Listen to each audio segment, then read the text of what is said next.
For the first time in 15 years, a prisoner was executed by firing squad in the United States. The execution occurred Friday evening in South Carolina, where convicted murderer Brad Sigmon was pronounced dead at 6:08 p.m., according to a spokesperson for the state's Department of Corrections. Sigmon chose to be killed by a firing squad, saying he feared the alternatives of the electric chair or lethal injection would risk a slower and more torturous death.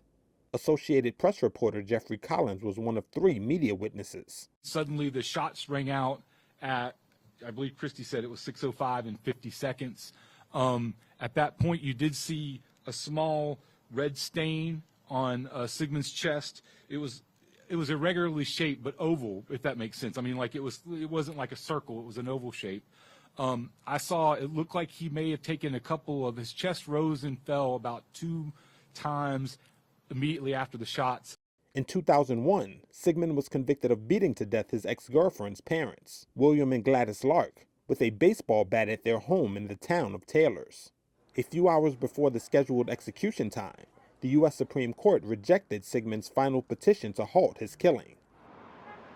Before the execution, protesters stood outside the South Carolina Department of Corrections to express their disapproval. I don't believe the state should be in the business of executing people. It wastes money.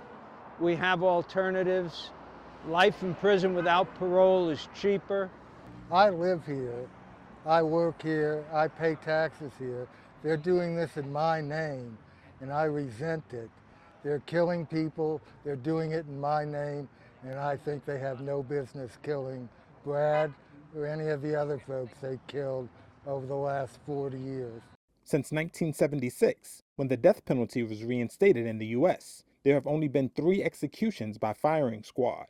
Most U.S. executions use lethal injection, introduced in the 1970s as a less outwardly violent method, but it has become the most frequently botched means of execution, according to the Death Penalty Information Center.